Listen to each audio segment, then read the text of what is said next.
What's up, everybody? We're just gonna look at what happened this weekend, see can we recognize some patterns, right? See if we can identify anything that will help us in the long run when it comes to winning. So we're just gonna right now. Um, we hit all our money line plays this week.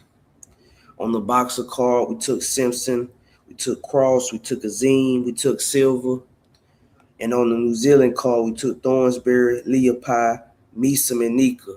So we went 8-0 this weekend. Hopefully y'all took the plays. So, hey. Yes, we missed out on our prop bet of under 9.5 on Nika and Mason. I got that wrong. And what I learned from that is they made a silent agreement that we won for my live bettors. Early on, shout out, we got Manny in here. What's up, man? Giuseppe in here. What's up? What's up? A pattern we need to recognize the silent agreement for my live bettors.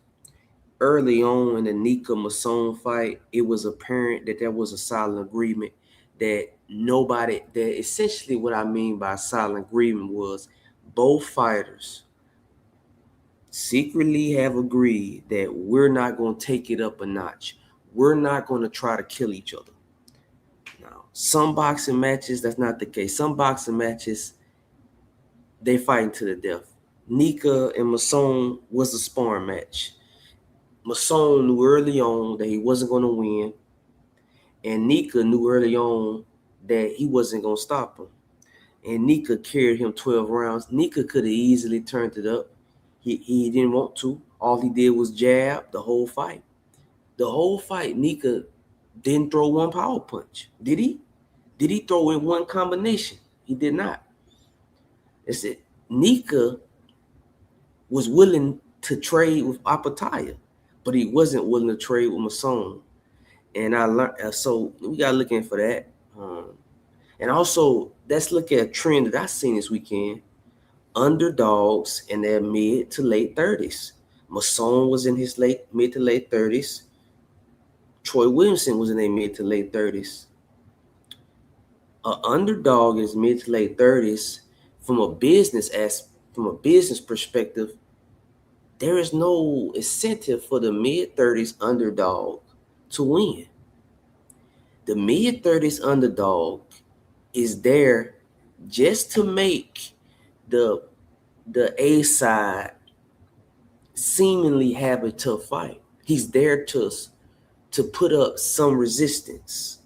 And for those of y'all who took Williamson, I understand, but my problem with Williamson was I'm not a firm believer that lightning strikes twice in the same place. Statistically, I have my own database for a mid-30s underdog to beat in a 20s shape prime boxer. Well, okay, man, that's a good question. See, this depends. This depends greatly. I would say, what age did the boxer turn professional? For instance, if a boxer turned pro when he's 16, 17, I'm gonna say his prime years are 26 to 29, right? Now, if you have a boxer who turned pro at 22, 23, we may extend that to 32, 33. But like, I'm gonna give y'all an example of some young fighters right now that I think are approaching their prime already. I think Jaleel Hackett, correct? He turned pro at 17. If you look at Jaleel Hackett's face, his face is already showing signs of punishment. His face is starting to change. So I think his prime may be shorter. He may be in his prime 26, 27, because even though Jaleel Hackett is 23, he's been pro for 6 years. He's been a professional boxer for 6 years, having hard training camps, having hard sparring sessions. That stuff catch up to you. And I want to clarify something. everybody asks me these questions, I'm gonna give you a quote before I answer this question. It's better to know one thing 1,000 times rather than knowing 1,000 things one time. I do. If you notice, I never put out female boxing plays. That's just not my thing. I didn't grow up watching it. I'm not familiar with the landscape. I just avoid it. But if you're talking about men's boxing, men's professional boxing, I don't care. We're talking about New Zealand, China, Africa, South America, Mexico. You ask me a question on men's professional boxing, I'm there, man. That's okay, y'all. Hey, y'all keep betting on female boxing. That's just not my. um, when I was young, I had a few amateur fights. Nothing special, but man, I didn't have so many fights in my life, man. I'm from the slums, man. I had so many fights growing up. I mean, I'm not averse to violence. I've had many fights. I've been stabbed before. So it's like physical violence is that's why I like boxing. That's why I'm drawn to it. I I like the blood and guts. I'm not running away from that. I'm a spectator of blood and guts. Well, let's get back to the did we recognize any patterns? Okay, I'm gonna give you another Tyler Denny in his mid-30s. Notice now, when was the last time an underdog B-side in their late 30s to mid-30s won? Anybody in the chat, you can name one. Let me find one. Yeah, I'm okay. MMA, man. I don't. Hey, that's not my wheelhouse, man. I don't know what's going on with UFC, man. I'm lost. Yeah, man. It's like, and again, I had acknowledged the business interests there in Ireland. And what I will say about the underdogs on the Irish card, I'm not saying that the underdogs came in to lay down. I'm saying that Dana White purposely put underdogs who were not evenly matched with the A sides. For example, Oliha, man, is a construction worker, electrician in Italy. He's not a professional boxer, meaning that he doesn't have good sparring. He's not training with world class athletes. He doesn't have world class facilities. You know what I'm saying? Uh, he's a tough guy. I'm not. There are guys who have came out the situation, no amateur background.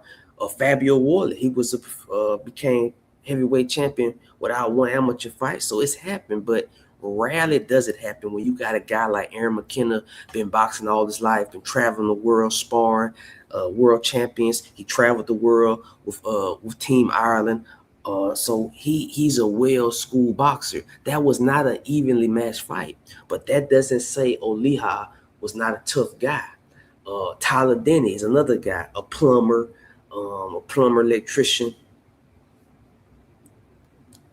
Walsh is not what they sold us. He's not a world beater. He's not a world-class fighter. And I'm gonna be honest with you, I was looking at his shape, and he doesn't seem to be in pristine shape. He did. If you look at the definition of Tyler Denny's, when I think about Tyler Denny, is not a world class athlete. Does not have access to the facilities that Callum Walsh has. But Tyler Denny had a six-pack, well-defined muscle dexterity. But you look at Callum Walsh, he looked like blah. You know what I'm saying? Not special. I've been betting on boxing since 2020. I first came to know about betting during COVID.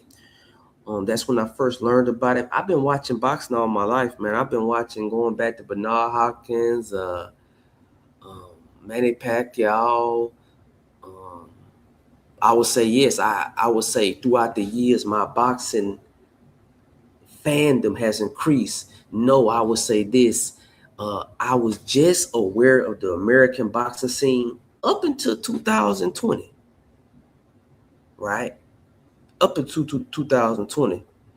But past 2020, I started going to the United Kingdom background, the United Kingdom, whatever they got going. And I would say recently, within the last year, I've expanded my boxing fandom to the Australian, New Zealand, the Asian markets. So I would say right now, man, I'm hip in the African markets as well, specifically the South African boxing community, because it's very big there. So I say at this point, man, I feel like, to be honest with you, this is not a braggadocious statement. I feel like I'm one of the most knowledgeable boxing pundits on the internet, bar none. I don't think anybody, you put me in any boxing conversation with anybody on earth, and I can hold my ground, know what I'm talking about, anybody, and I will stand my ground. I don't care if I'm the only person who has my opinion. My opinion is, and again, I have my own boxing database. I have a degree in math. So I really studied boxing variables. Remember, there is no boxing database. None at all. But I have created my own boxing database. So I have specific variables that I look at that nobody on earth is privy to. But yeah, biggest future fades. Who is your biggest future fades from the week just gone? What do you mean by that? A tip, man. Explain that a little more. I can never understand what seeing some boxers lack the physical condition when a full-time athlete. Yeah, man, Callum Walsh, I just think Callum Walsh is not a world-class fighter. But that's not to say, man, he with Dana White. They might put him in a very favorable position like they did Aaron McKenna. And I'm gonna just say this: I was not impressed with Aaron McKenna, none whatsoever. Oh man, Troy Isaac all day. Again, I don't like underdogs. Specifically, this is a pattern I put y'all on. No, just notice this pattern, right? I want y'all to notice this pattern moving forward and go back this year. How many times has a Black American underdog in his 30s won this year? That's a question for y'all. How many times has a underdog of Black American heritage, meaning descending from the plantation of America, has won a fight when he's the underdog in his 30s? Come on now. It rarely happens. Definitely fading Nika. Wash when facing decent competition. Man, Wash was scared to trade with Denny. Denny, I will give Denny this. For a guy who's only had, that was Denny's first knockdown of his professional career. Callum Walsh he looked confused in there. He looked like he had no idea what was going on. None whatsoever. I don't know, man. It's like, I mean, hey, man, like I'm telling you again, boxing is a circus. What's up? What's up, man? Boxing is a circus. The question you want to ask before every boxing match: is this a legitimate contest between two evenly skilled athletes willing to risk severe injury before losing? Again, let's look at Terry Mona fight. Terry Mona versus Savage. Is this match a evenly match between two skilled athletes? Evenly skilled? No. Savage is 300 pounds, man. Hey, man, Big Baby is 300 pounds, but I'm going against it. Is somebody going to break the rule? 300, it's no excuse for you to be 300 pounds. Yes, there are guys who break this rule. No rules 100%. But for me, how the hell are you 300 pounds? You're not taking care of yourself. Anika has no fluidity to his game. He's straight up and down. None whatsoever. But I will tell him this, though. I will say this. He doesn't move side to side, but he's able to lean back. He will lean back, right? Oh, man, Terry Mona's free money, man. That's not, it's no possible way And I'm gonna keep it real. I'm looking at Terramona round 1-2. 1-2. I think it's gonna be an early night. Terramona to me is the biggest threat to Moses Atone right now. This crop of heavyweights. He's a legit guy. Olympian, 6'7", long reach, toughness, meanness. He's his biggest threat, hands down, not without a question. But I mean, at the end of the day, I don't think they see a guy like Terramona. They're not going to be able to match him because nobody's going to get in the ring with him. They're going to be begging for a lot of money. He's not going to be able to fight.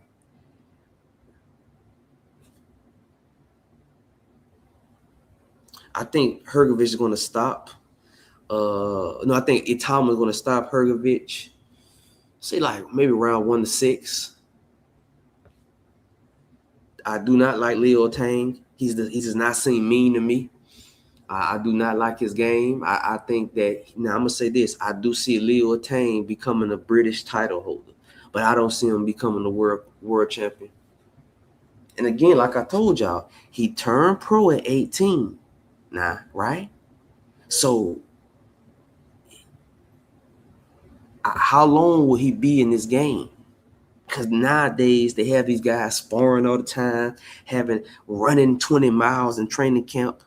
That stuff puts wear and tear on the body. The body is not designed to go through this much damage. Like I'm telling her, like I had put a video in the Discord, right, of Troy Williamson this week. He was showing early signs. Okay, yeah, Callum Walsh. Well, this thing about Callum Walsh, what I would say this. Zuffa has put every one of their favorites in their premier favorites in an extremely favorable match. They have not matched hard. When they first, every favorite they put them against the guy who's not on the same level. Hassan, I mean, him knocking out that dude doesn't show me much. I mean, I feel like I think he's in the 154. Put like this. I believe Hassan could beat right now. I think he could beat Janae Boston. I think that's his. I think he in that range right now. I think he could beat Janae Boston. Possibly, I think he could beat the African guy that Janae Boston fought. If I was Hassan, Bilal Fawaz. See, that's a fight, man. That's their friends. I mean, right now, it's 2 weeks away. Not too far off. I'm looking at Tio on points.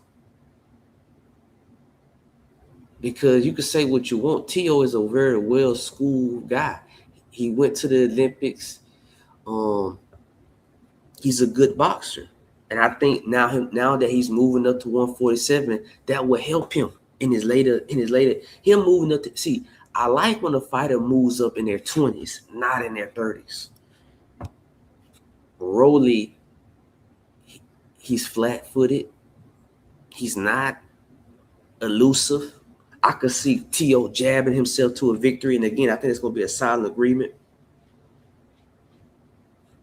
Early on, I don't think they're going to try to kill each other. I don't think they're going to go in trying to hurt each other. Not at all.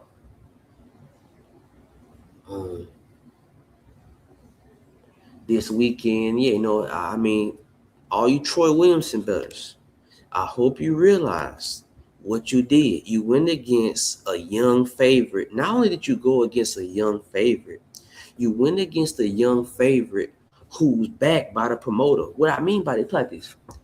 If in the first fight, Callum Simpson had stopped Troy Williamson, there would have been no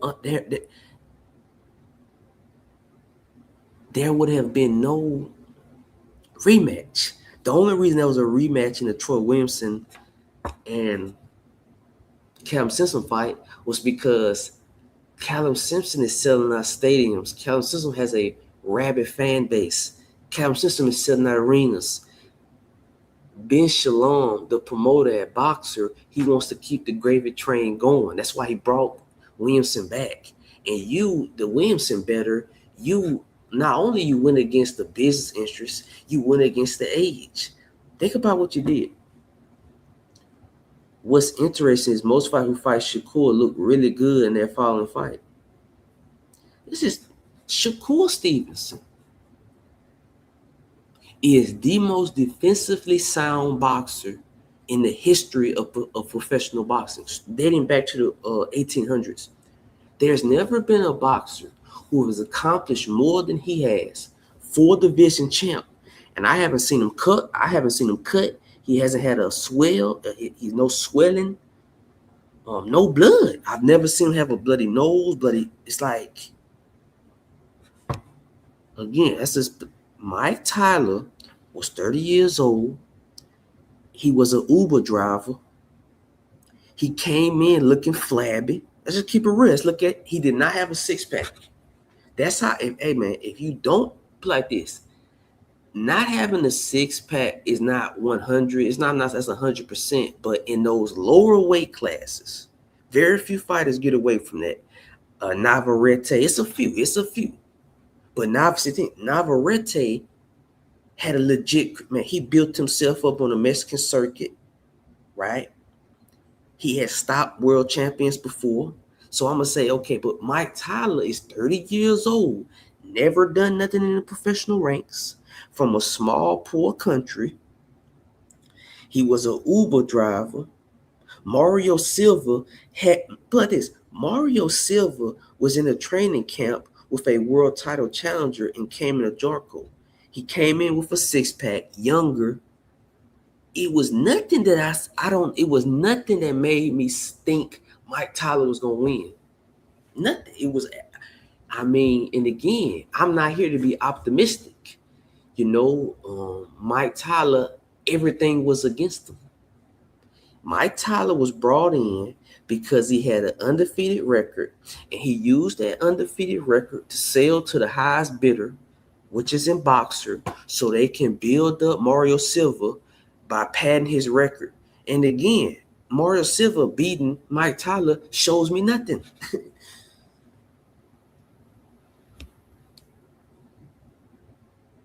Cepeda looked like a brand new guy. Hell, even the electrician looked like a tired fighter.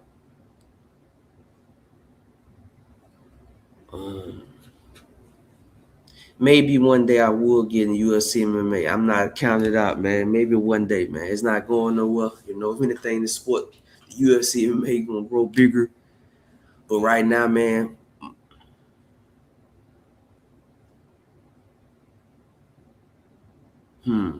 Mike from Melbourne, what's up? Jay, after picking who you think gonna win on a card, can I ask you your betting parent? Do you have a limit on the amount of fights on your parlay? Put like this. What I like to do is I like to do a parlay for each card, right? I rarely mix cards together, right? Like I would do it like this week. I had a Boxer parlay. I had a Zuffa parlay. I had a New Zealand parlay. Do you get what I'm saying?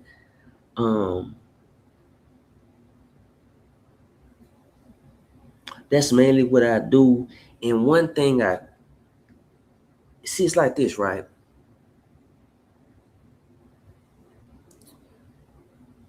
How I like to do it is I have organized the odds of box. I have 4 categories. I have, the close odds fights. I have the somewhat close, not close, and I have the blowouts. So I like to pick one close fight, a couple not so close fights, right, and probably add one blowout on it. So, for instance, if you look at the Callum Simpson card, Callum Simpson, that the odds was a close fight. Then I put the Hazim on it. Then I put the Gratis Cross on it. Then I put the Silva on it. Right there, that's plus 200 right there. You feel me? So, hey, you need to get into women's boxing first. Yeah, if I probably if I was women's boxing before MMA, I'm not. I don't really understand. Like it's a different sport. You know, I could get into it. There are some MMA killers I need to tell you about. I put like this: the last UFC fight that I cared about was Adesanya versus Acosta. That was the last one. You How Hayne, I feel like Boot, Bill Moose and Stranger Helms. Well, I took Devin Haney to beat Brian Norman. I think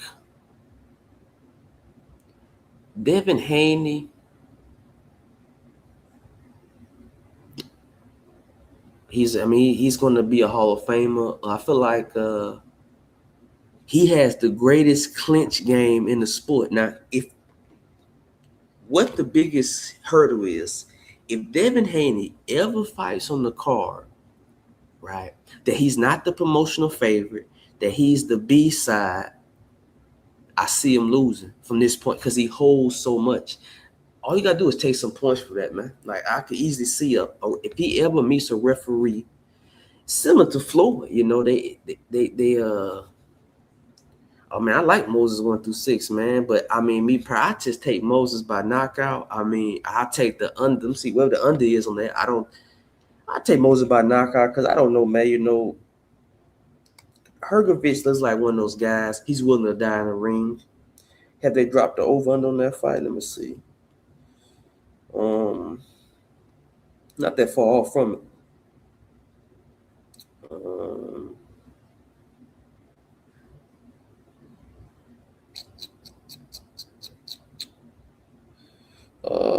Trying to see Moses Atama. Moses Atama. You know, I think like I said, I think Hergovich is again, like I said. How old is Hergovich? How old is Hergovich, y'all?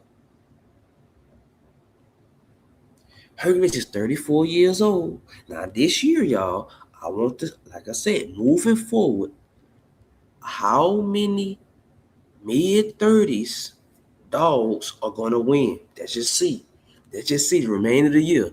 We on my channel, we're gonna keep a tally every week. Every time we see a underdog, 34 to 40. But check this out. Check this out though. Hergovich has been fighting. 34 is not bad for heavyweight. Just think, it's just that's a good assessment. It's cheap. If you think about this, every fight for the last 4 fights, Hergovich face cuts. Do you know why his face cuts? Do you know why it cuts so much? It's because of the excessive scar tissue that has built up on his face over the decades that he's been in boxing. Hergovich has been boxing at world level going back to he was 16, 17, right? Okay. He has so much tread on the tires. Hergovich, hell, Dave Allen cut Hergovich. And you're right, nasty cuts. When was the last fight Hergovich had that his face wasn't a bloody mess? That is showing me damage. See, one thing in boxing that nobody wants to admit. No. You're showing signs of abuse. This is a brutal sport where men train like savages for 8 to 10 weeks to try to put as much damage as possible on another man. What?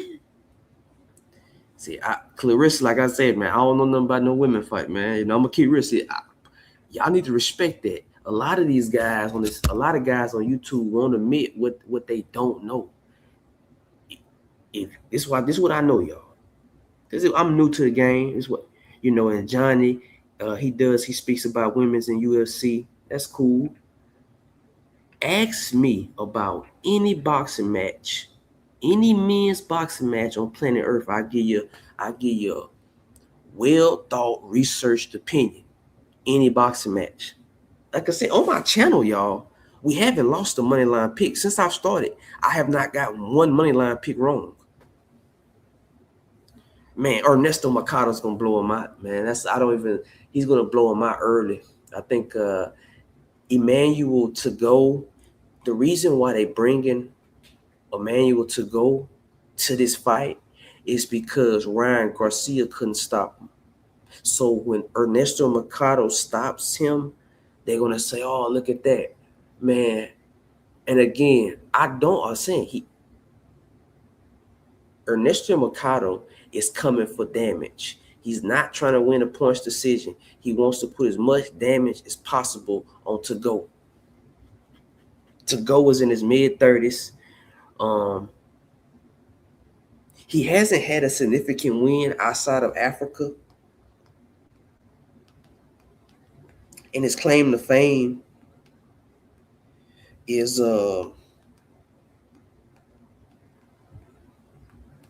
he's fighting in it. Okay, bro, you ain't even asked the question. Do you think?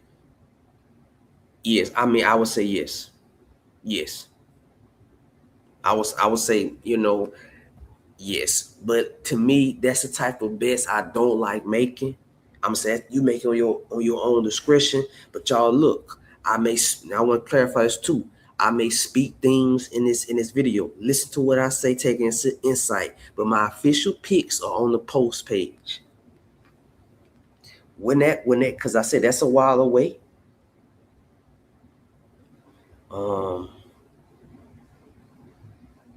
But I'll be honest, man, I think Hervich is too easy to hit. I mean, Hervich is 34 years old. He's not showing any defensively tactics in his career. He's known for taking punches. You get what I'm saying? He's known for his chin. And like all things, the chin can crack. Again, remember this. You can get old overnight. He's 34 years old. He was in a slug. Hergovich was in a slugfest with Zhang. He was in a slugfest with Dubois. He was in a slugfest with Joyce. Now that did not okay. I hear your initial take on Troy as a winner, but before passing your bet away, you gonna do any tape? I know they're different styles, but okay, all right. Mike from Melbourne, and I want to clarify. Man, I like this. We asking me questions. I love this, man. I love his chat, man. Y'all like, subscribe, share. I know this may sound wild. I do not watch tape. Now think about that. And I'm getting stuff right. Tell me, anybody been telling me in the community since I got in the community? I don't watch tape. I have developed my own boxing database that I use. I have many variables. I use a strategy called principal component analysis. And every fight, I look at it, different variables. Well, wait a second. I'm looking at where my book at. I have boxers categorized in age, ethnicity, weight class, their experience, meaning have they had international amateur experience. So my boxing database has served me well, man. I'm continually adding to the boxing database. Recently I'm making I haven't finished it yet. I'm making my Oceanic database and I'm making my Asian database. And my database consists of every boxing match with odds from 2016. So from every boxing match that has posted odds, betting odds from the year 2016 to now, I have in my database and I have organized every one of those fights into different categories, ethnicity, age, does the boxer have power? How many losses does the boxer have? Like I have a category for 3 losses, 6 losses, how many times they've been knocked out. So that's what I've been using. I really don't watch tape, but I watch boxing every week, and I've seen Joseph Hicks fight. Joseph Hicks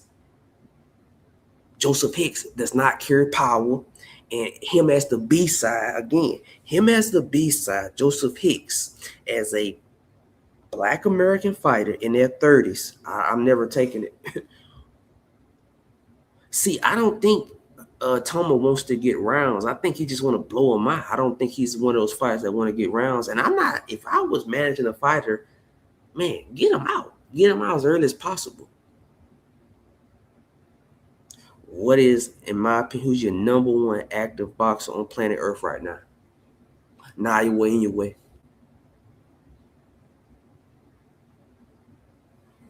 Hands down. Now you're in your way. I say he's the greatest boxer right now. And I would say a close second. And I would say second to third, they compete. I say second, Shakur Stevenson, and I go third, Jerron Ennis. Right now. Yeah. Shakur's top. I give you my top 5 right now. In no particular, it's 5. Okay. Now you in your way. Shakur Stevenson, Jerron Ennis.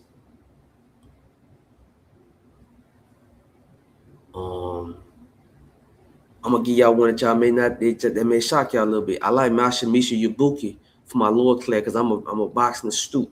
Masahisa Ibuki.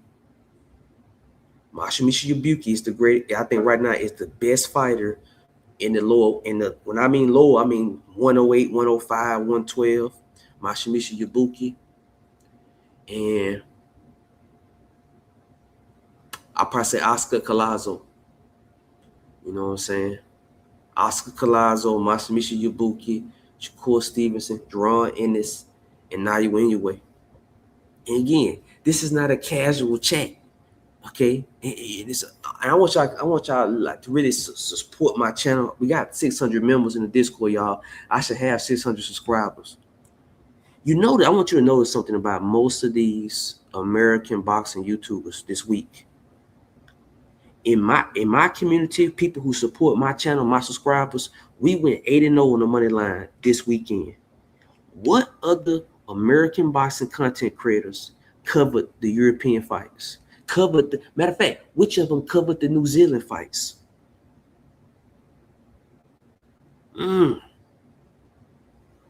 Bam.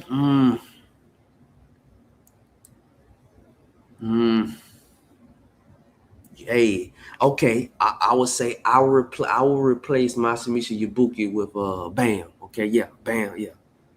I go, yeah. So I would say, yeah. But yeah, Bam, Collazo, Shakur, Jerron, and anyway. Boost is 100% top 5 winner. Yeah, man. And Jerron Ennis is a dangerous fighter. He's a very skilled, but he's a dangerous fighter. What he lacks in defense, Benavidez, he will be in my top 10. Top 10. Benavidez right now, in my opinion, has a Hall of Fame career. But I mean, he has a Hall of Fame career right now. David Benavidez.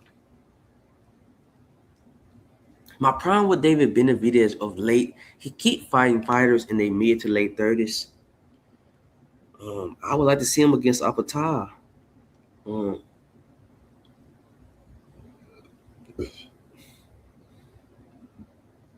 Benavidez, man, he's a great man. I think he's a Hall of Fame fighter right now. I think he's a top 10. In fact, he's in my top 10, no question. But yeah, I want y'all to think I say this. You right now who watching this chat, who in this channel,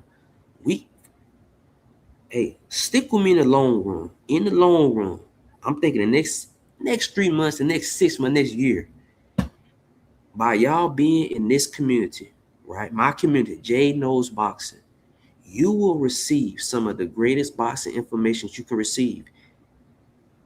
Just look at the last 2 weeks. How many American boxing content creators covered the Australian card with Tim Tszyu and Errol Spence? How many covered the European cards? Okay. How many are covering the Japanese cards? And not just covering these cards, man. We hidden, man. This is what I'm trying to build here.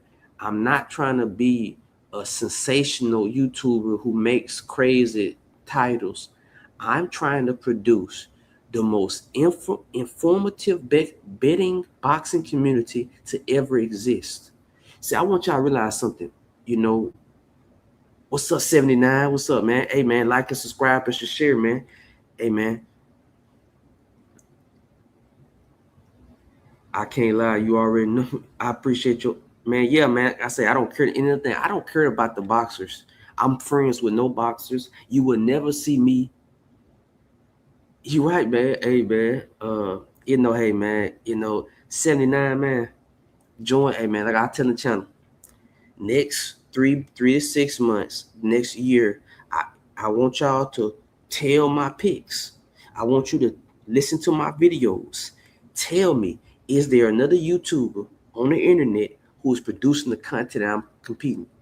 Nobody's competing with me. I'm in my own lane. I see in the betting community in on earth, there is nobody who focus their entire energy on boxing. That's my wheelhouse. Like I told y'all, it's better to know one thing 1,000 times than it is to know 1,000 things one time. I have dedicated. I've told myself, I said, man, because I've made so much money, I've paid bills, I fixed my cars, man, I put a down payment on my apartment simply by betting on boxing. And I've told myself, I took LSD in 2020. And from that experience, what I learned, I said, man, I got a mathematics degree. There is no boxing database, and there will never be a boxing database. I've created my own boxing database. There is nobody who know. And nothing, you need to know something that very few people know. That's how you get up on the bookies. You notice if you telling my picks, the picks I'm making, nobody makes them. People, like I said, people think I'm crazy when I be making these picks. They say I don't know what I'm talking about, but then when they hit, these same people ghost me. I mean, like I told you, like I said, you put me on any boxing panel on earth, Africa, Asia, Oceania, North America, I will bring value to the conversation. Y'all, I'm trying to tell y'all, you are in a great community. We're going to win so much money. We're going to be hitting so many picks. Man, so yeah, said none. A lot of people, I've heard your takes many times, and I got to say, you have the best mind when it comes to explaining boxing politics. People don't understand that boxing is a circus. They think, see, let me give you an example. If you look at the NBA, if you look at the Premier League in England, never will you have on the field, on the court, and in the field, opposing players who have abilities 1,000 apart. Hey, right now, man, I'm finna get back into work. I'm finna start, because like I said, I'm making enough money where I can take a couple months off. But I'm finna get back into work. If not the end of this week, the beginning of next week. And I'm going to change. I'm not going to be able to do these late nights how I've been doing it. So I will develop a schedule shortly.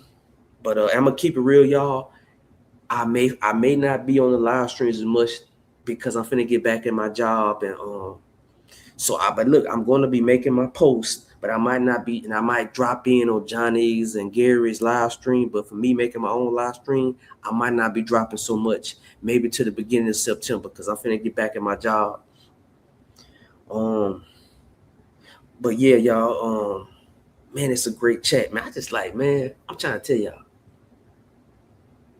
I see so much bullshit in the boxing community. This is why I started the channel. Again, who was talking about the Zuffa card? Who was talking about the boxer card? Nobody but us. We eating, man.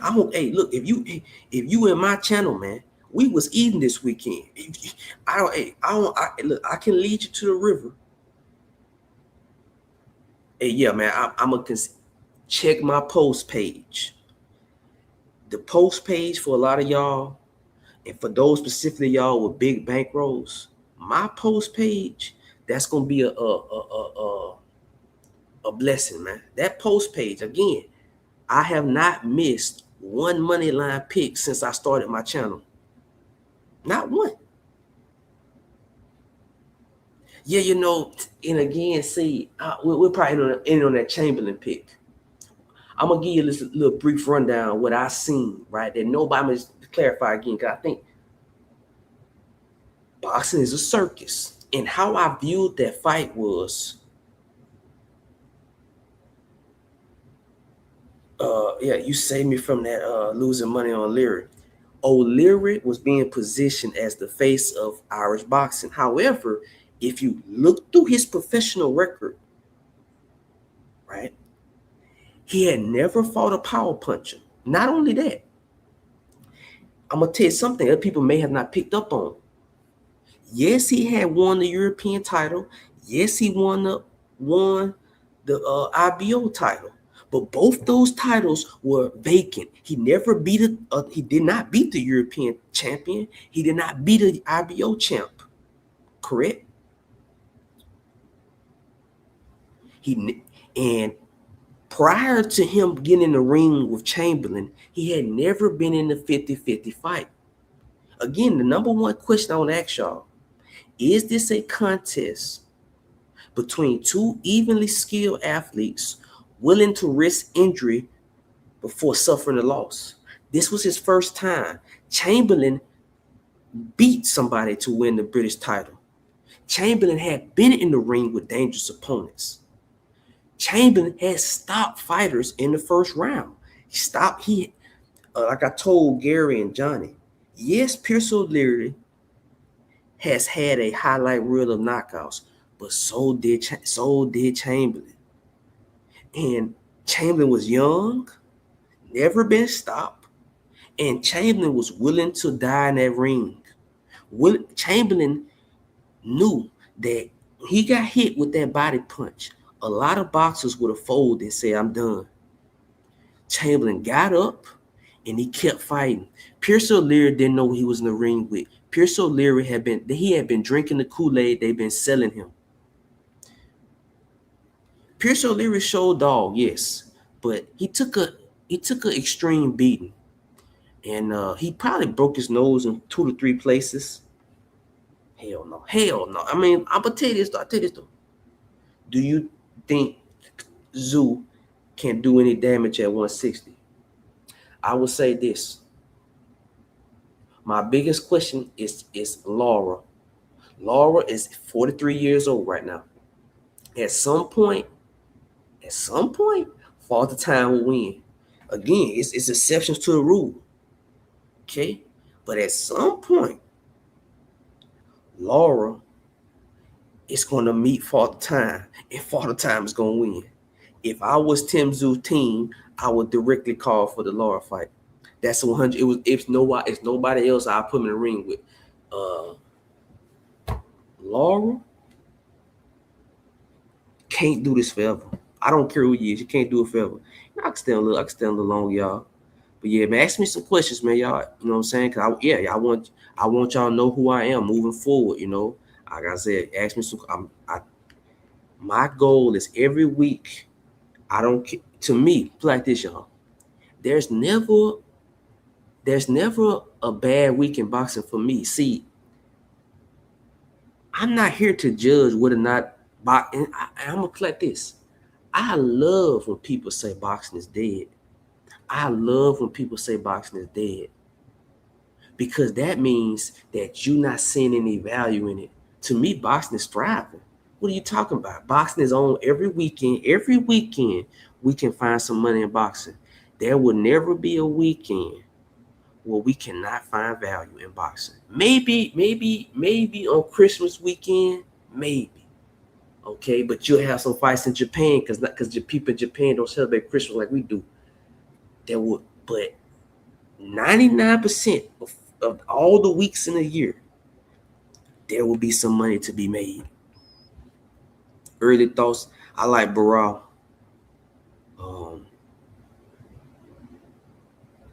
I like Austin Williams. Again, Vito Milanicki is a manufactured fighter, in my opinion. He's never been in the 50-50 fight. This is his first 50-50 fight. He's never been in Milnicki has never been in the ring with a boxer who wants to kill him. I don't know how he's going to react to that. That's what I'm saying. Santillan looked, man, he looked. Santillan is how old is Santillan? Let me see. Because he's in his, I think it's, man, hold up. And you got to remember, y'all, a lot of these fighters cannot retire because they've made no money in boxing. So they're going to keep boxing no matter if they body tell them to stop. They don't care. Like I said, Troy Williamson is showing signs of early pugilistic dementia, but he's not going to stop. He's not going to stop. He's going to keep fighting. Hold on, man. Now, y'all, look. Giovanni Santillan is 34 years old. How old is he? Giovanni Santillan is 34 years old. What I told y'all about 34-year-olds, let's make a tally. How many 34-year-old dogs going to win this year? Let's do it. Who keeping count? I'm keeping count. Oh, I got a database. Oh God, I'm gonna give y'all this a quick. I'm gonna give you a quick right.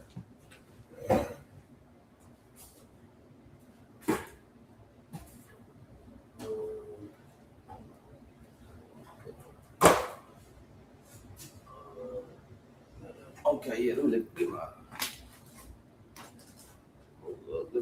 I'm looking for my boxing database real quick. I'm just looking at the official stat here now.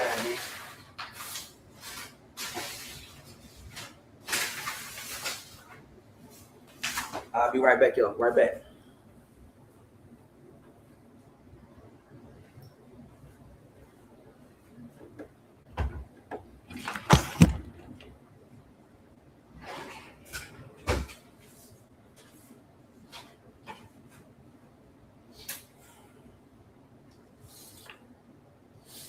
I'm gonna give y'all a stat every now and then, y'all. I'm gonna give you a stat out my database. You know, I'm taking a database to my grave, man. Only my eyes gonna see it. Hey, man, if I do one day, I might sell it for $100 pop. From the years of 2016 to 2026, underdogs age 34 to 39 have won 10% of boxing matches. And that's out of I have in my North American database, I have 2,000 boxing matches. Out of 2,000 boxing matches, underdogs age 34 to 39 have won 10% of them. So 90% of the time when there's an underdog in the 34 to 39 range, they lose. That's in North America. I will say this now. Okay. In my European database, which I have 1,700 boxing matches, of the underdogs 34 to 39, 14% have won. So in the European, a little higher. But again, 86% have not won. Now, I'm okay. I just give you a few stats in my database.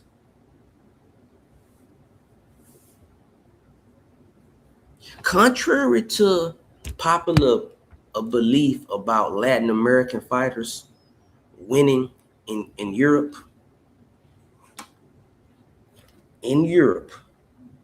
fighters born in Latin America have won 11% of the time. Yes, 79. I have a boxing database right now. I just have it of Europe and in North America, but in a couple months I'm gonna finish up my Asia and my in my Oceania. You know, okay. What is the biggest variable in the 10 years that has an upset when a boxer is undefeated, never lost?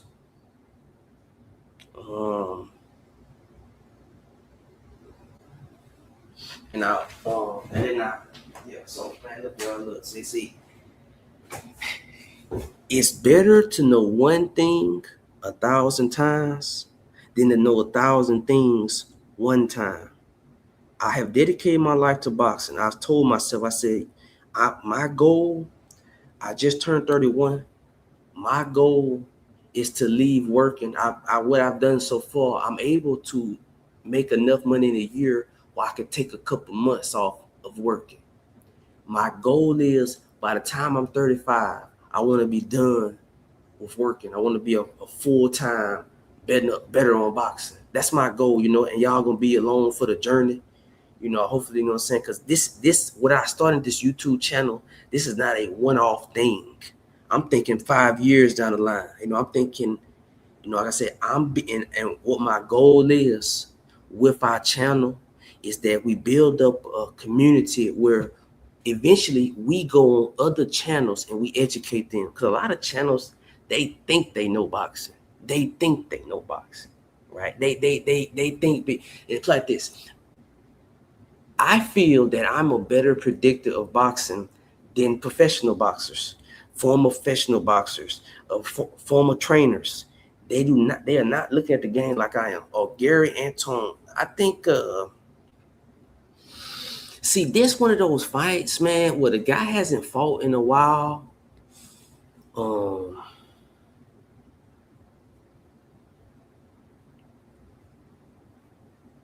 and I mean, Gary Russell hasn't fought in a while.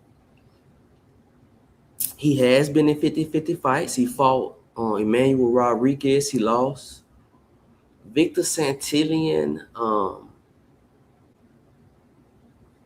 he could be just on first glance, y'all. Like I said, I try to stay week in the week. Right now, I'm studying my variables for the Troy Isley Joseph Hickman. No, scratch that.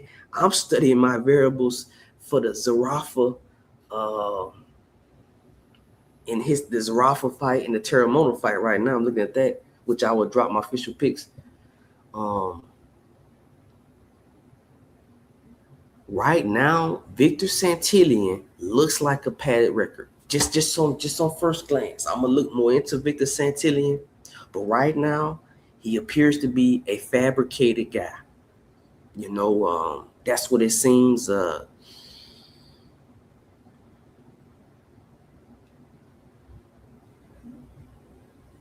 yeah, Trap Wise is a great. I mean, right now, I didn't. This ain't official, but I'm just looking at it. I'm just saying.